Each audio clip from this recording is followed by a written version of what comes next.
It's the first part of the Sonnets to Orpheus. A tree ascended there, O pure transcendence. Ah, Orpheus sings, O tall tree in the ear, and now all things hushed.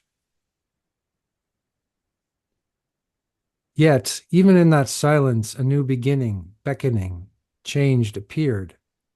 Creatures of stillness crowded from the bright, unbound forest, out of their lairs and nests, and it was not from any dullness, not from fear, that they were so quiet in themselves, but from just listening, below, roar, shriek, seemed small inside their hearts, and when there had been a makeshift hut to receive their music, a shelter nailed out of their darkest longings, with an entryway that shuddered in the wind.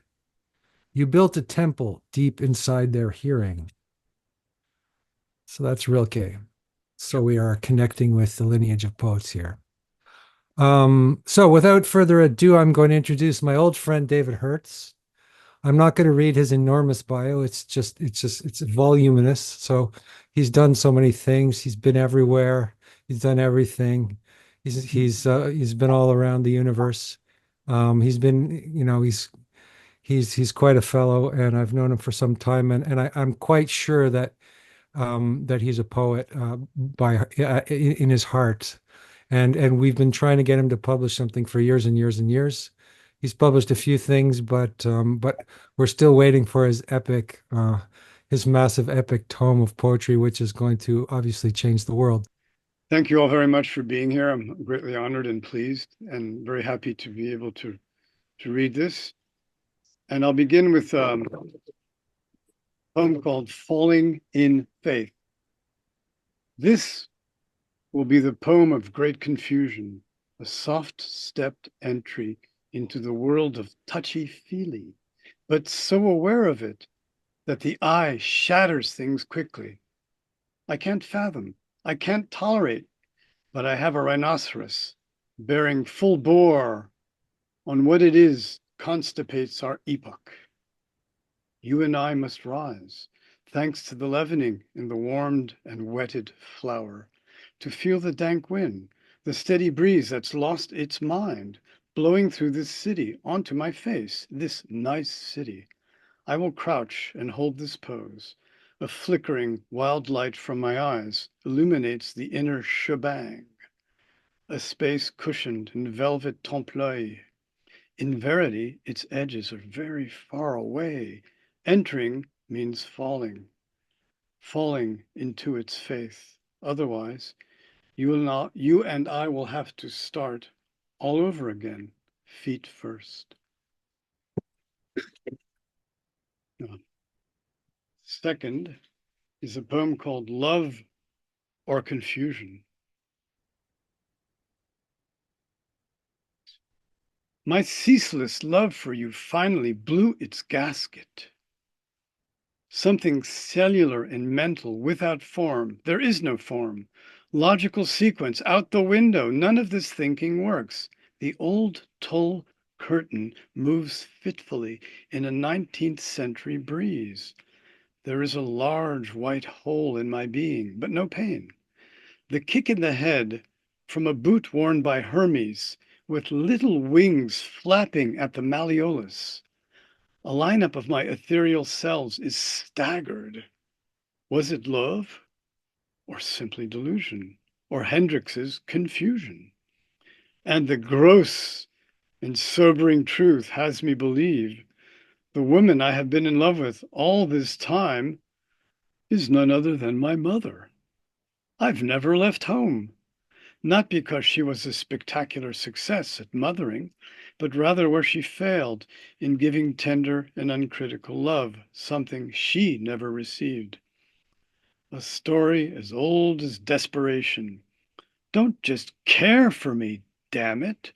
Give me some of that uncritical love. There she failed.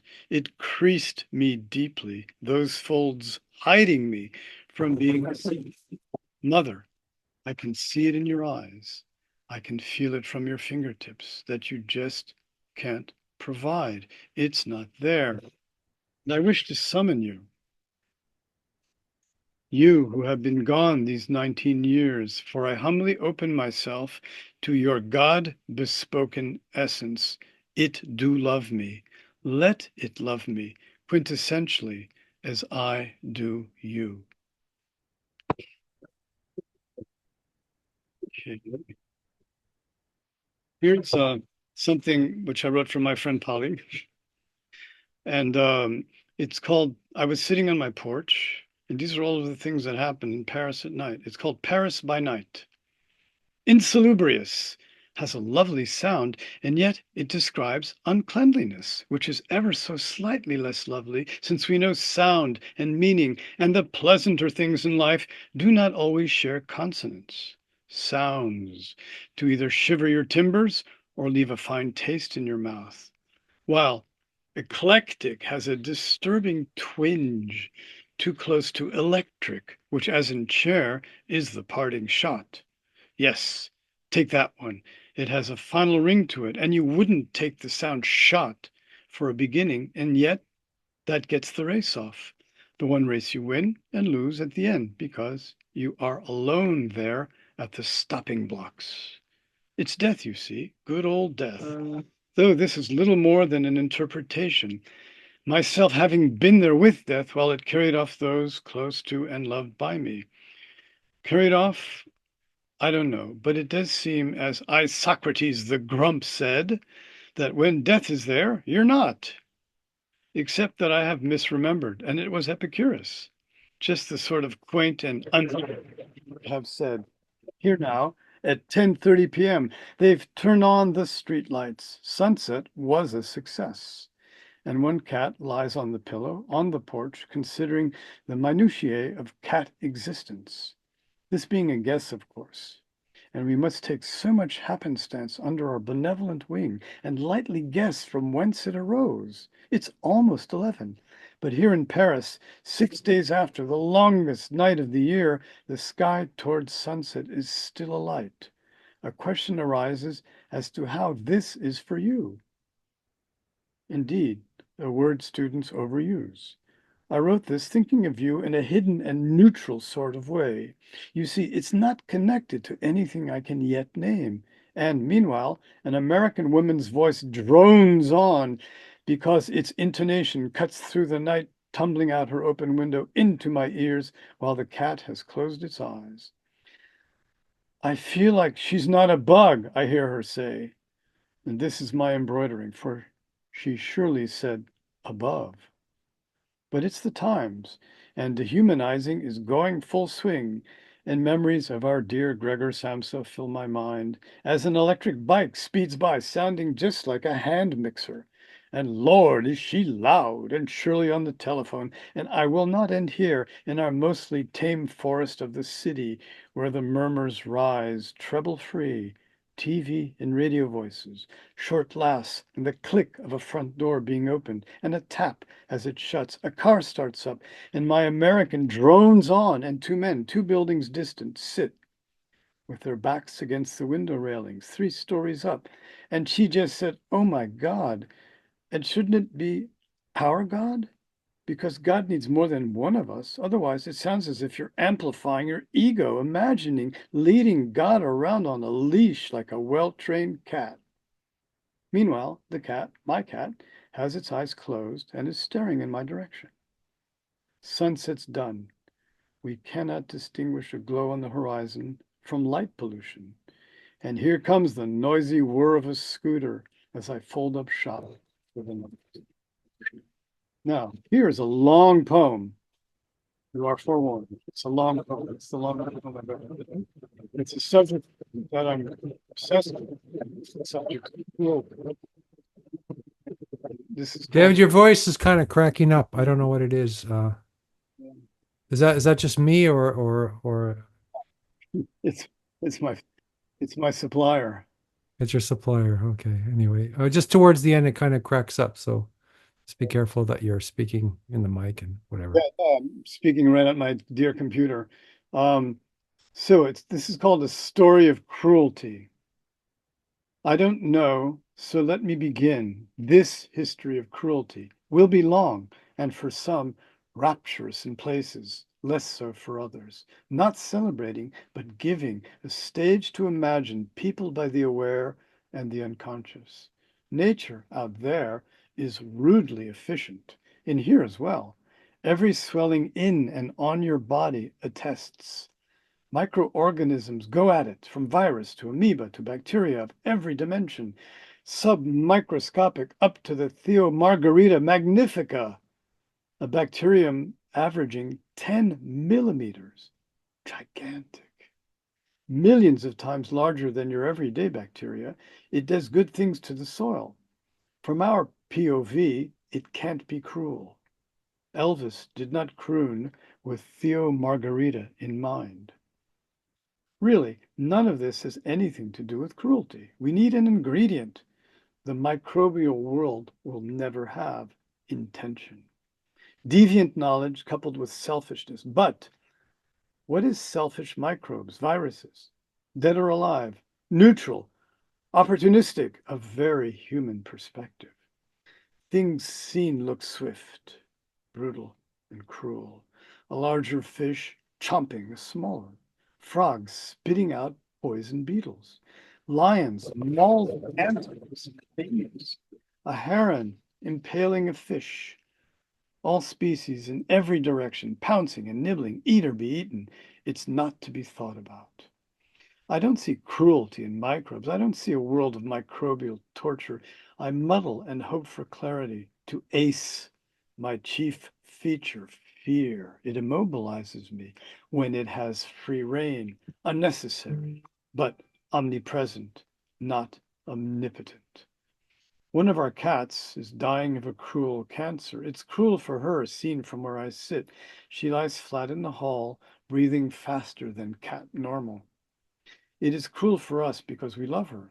But the cancer, the lymphoma, can't be called cruel. It does not even follow the eat or be eaten scenario. Nothing eats it other than itself. It dies once it's killed its host. Cruel fate, cruel disease. Would life be less cruel if it ended peaceably or not at all? Is obvious destruction, a ruptured dam, a military invasion of very cruel soldiers, raping, pillaging, and torturing, and murdering, of course? Are their acts under cover of war cruel? A child whose parents and sibling know is special, more artistic, old-souled, and outside the pattern, everything for which they cannot pardon her for, sparking abuse and torture they don't cotton for themselves. To return that errant soul to normalcy, the Jew to the cross, the black man and woman to servility, the child to crushed and mute acceptance. My body lets me know when a cruel thrill is taking over, a rictus in the cheeks, a twisted smile to the eyes, and a small lean forward as my hands go pincer-like to enact their meddling cruelty. Minor stuff, but if cruelty is the juice, I have just the instant I need to plop its urge elsewhere and enliven a healthier me. Big-time cruelty from those with power, blaming the poor, expelling the weak, and rolling the ignorant, is on another scale. Still, none of this is coming close to where I feel I wish to go. This is not reaching that 85% of nothingness from which, of course, everything emerges. I wonder about sound. Right here, the noise we associate with states of silence and cruelty. When it all started, that initial big bang of cruelty, officially disguised as the real one, whose joy was smothered deliberately in this act of miscreation, a massive vomit of schadenfreude from God? Too simple. Puts cruelty on a pinnacle. So, did cruelty slither in with Lucifer's I will not serve?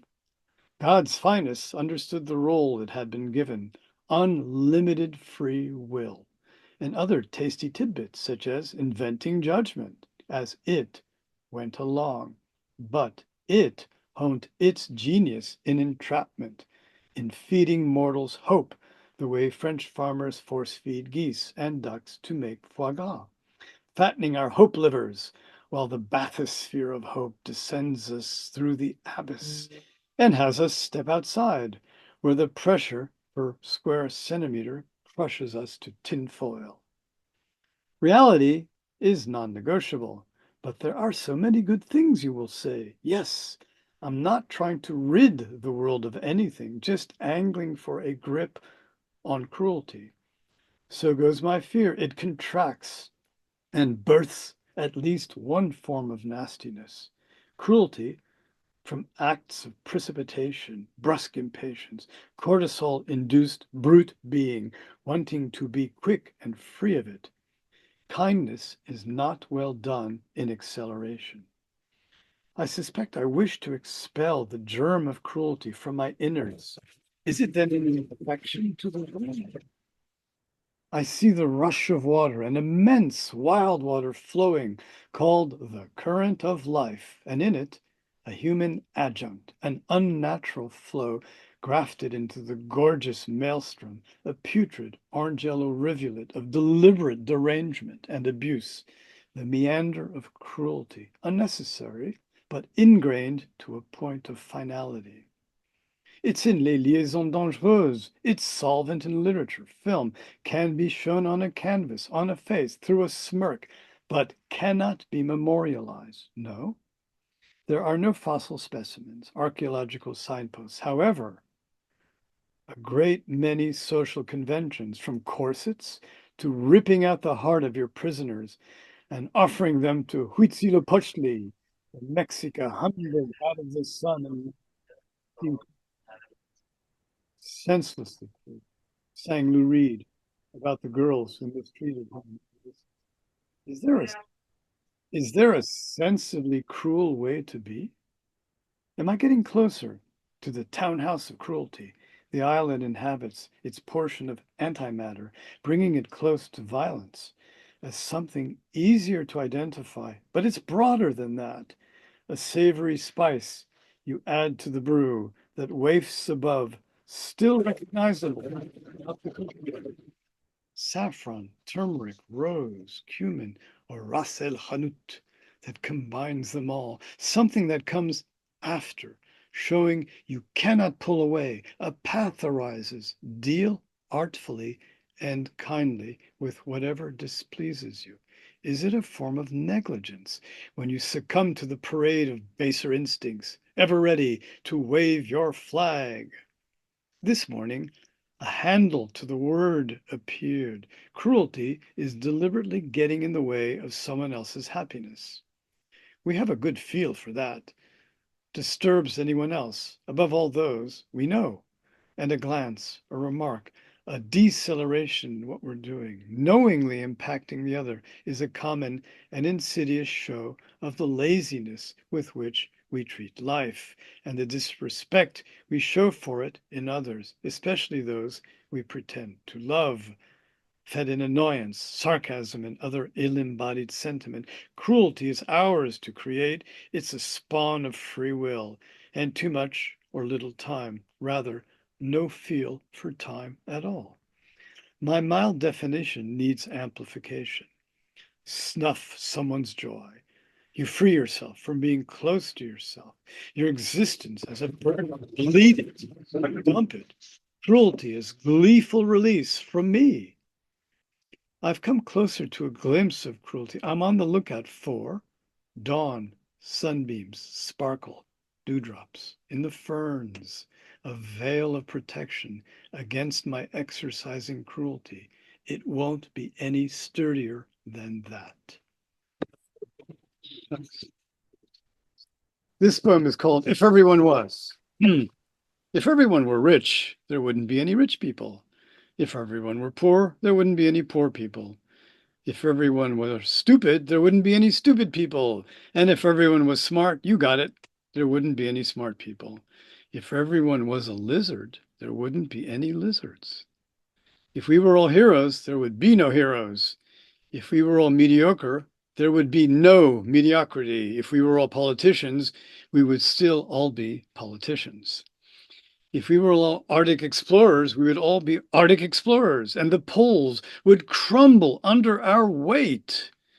If we were all overweight, none of us would be overweight. If we were all making funny airplane noises, none of us would be making funny airplane noises.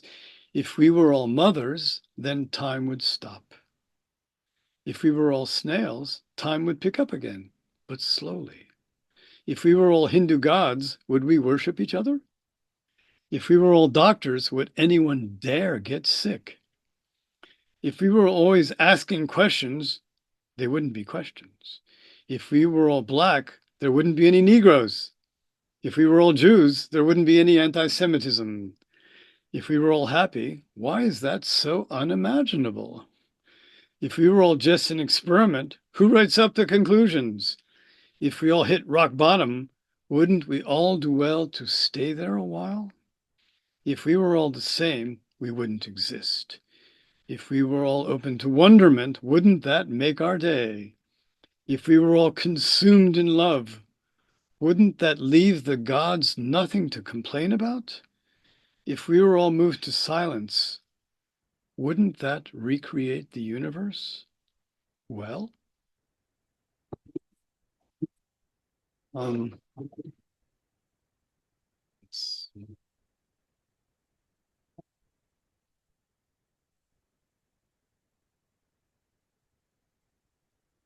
Oh, this is a poem that I wrote for the architect, the Japanese architect, Tadao Ando. It's a light genius. This is wonderful. And here it is, Tadao Ando.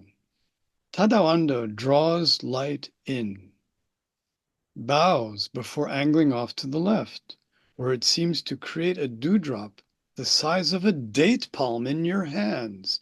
Its light shapes a shifting brilliance of water reflected on aluminum walls, and out slips waterfowl into a bed of green and glittering water lilies. Blinding bead-sized crystals of light, their rays outline a moving horizon and escape slowly into a cornice put there to lure in those few beams still asleep while the sun rose. They scurry in, find Helios in his chariot, meld with the fiery rest of a pulsing gentle ball of now creamy light, filling the space here with several mythological cats who shake their lion manes, spattering tiny chariots of more light. This shine shimmies up columns put there to charm the moon, whose blind white light steps down into the now quiet space. There is no if. Gods are there, comparing lightning bolts, wondering at the workmanship. They roil just at the limit of a boil and soften with the light coming in from a peony, whose bright green leaves suffuse the pink with a trombone yellow. The light is now ripe to pick, and borealis-like hangs there in the air, far enough away to remain elegant. The observer has long since been overwhelmed. But Tadao Ando remembers all these essentials in the corner of his galaxy. There. Thank you very much.